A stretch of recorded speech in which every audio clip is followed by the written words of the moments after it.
നമ്മൾ ഇന്ന് പോകുന്നത് ജപ്പാനിലെ നരാ പാർക്കിലേക്കാണ്. 660 ഹെക്ടർ വിസ്തൃതിയിൽ വ്യാപിച്ചുകിടക്കുന്നതാണ് നരാ പാർക്ക്. കൂടാതെ സ്വതന്ത്രമായി വിഹരിക്കുന്ന മാനുകൾക്കും ലോകപ്രശസ്തമായ ക്ഷേത്രങ്ങൾക്കും പേരുകേട്ടതാണ് നരാ പാർക്ക്.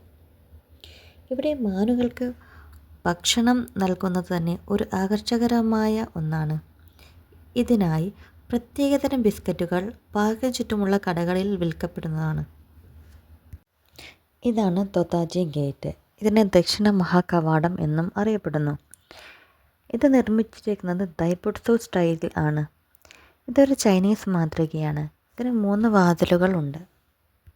ഇതാണ് തൊതാജി ടെമ്പിൾ. ഇവിടെ പ്രവേശിക്കാൻ ഒരു എൻട്രി ഫീ ആവശ്യമാണ്. തൊതാജി ക്ഷേത്രത്തെ കിഴക്കൻ ക്ഷേത്രം എന്നും അറിയപ്പെടുന്നു. ക്യോത്തോയിലേക്ക് തലസ്ഥാനം മാറ്റിയതിന് തൊട്ടു പിന്നാലെ 700കളുടെ അവസാനത്തോടുകൂടിയാണ് തൊതാജി ക്ഷേത്രം സ്ഥാപിതമായത്.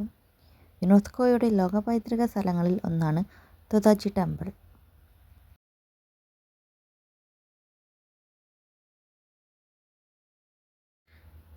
ഇതാണ് ഗ്രേറ്റ് ബുദ്ധ. ദൈബുട്സുഡൻ ഹാളിൽ സ്ഥാപിച്ചിട്ടുള്ള 15 മീറ്റർ ഉയരമുള്ള വൈരോചന ബുദ്ധൻ്റെ ഓട്ടുപ്രതിമയാണിത്. ദൈബുട്സു എന്നും ഈ പ്രതിമ അറിയപ്പെടുന്നു. ലോകത്തിലെ ഏറ്റവും വലിയ തടി കെട്ടിടങ്ങളിൽ ഒന്നാണ് ഈ തൊതാജി ടെമ്പിൾ.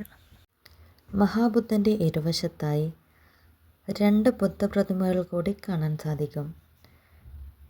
ഇതുകൂടാതെ നിരവധി സ്റ്റാറ്റ്യൂസ് ടെമ്പിളിൻ്റെ ഉള്ളിൽ തന്നെ കാണാൻ സാധിക്കും.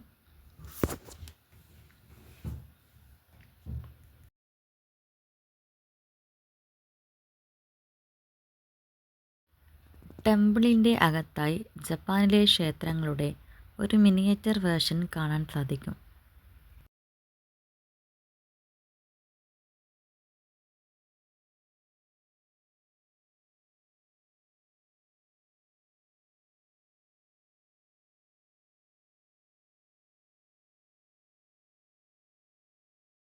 ടെമ്പിളിൽ നിന്ന് പുറത്തിറങ്ങിയാൽ കാണുന്ന സ്റ്റാറ്റു ആണ് ബിൻസുറു അഥവാ പിന്തോള ഭരദ്വജൻ.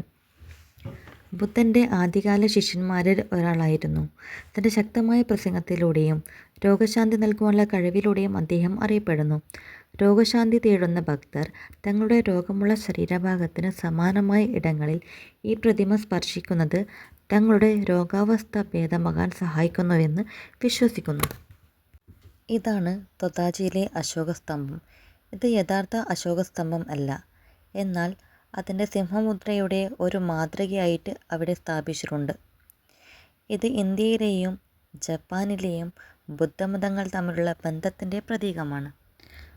ഇതാണ് ജപ്പാനിലെ സോറിൻ എന്നറിയപ്പെടുന്നത്.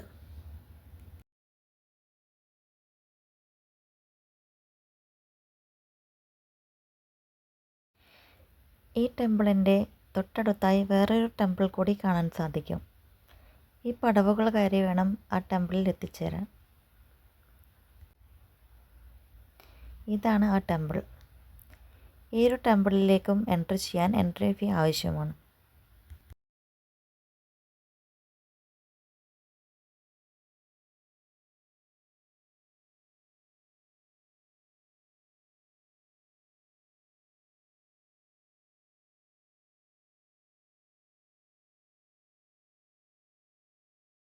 ഇപ്പോൾ ഇവിടെ ഓട്ടം സീസൺ ആയതുകൊണ്ട് ഇലകളുടെയൊക്കെ കളർ ചേഞ്ച് ആവാൻ തുടങ്ങിയിട്ടുണ്ട്.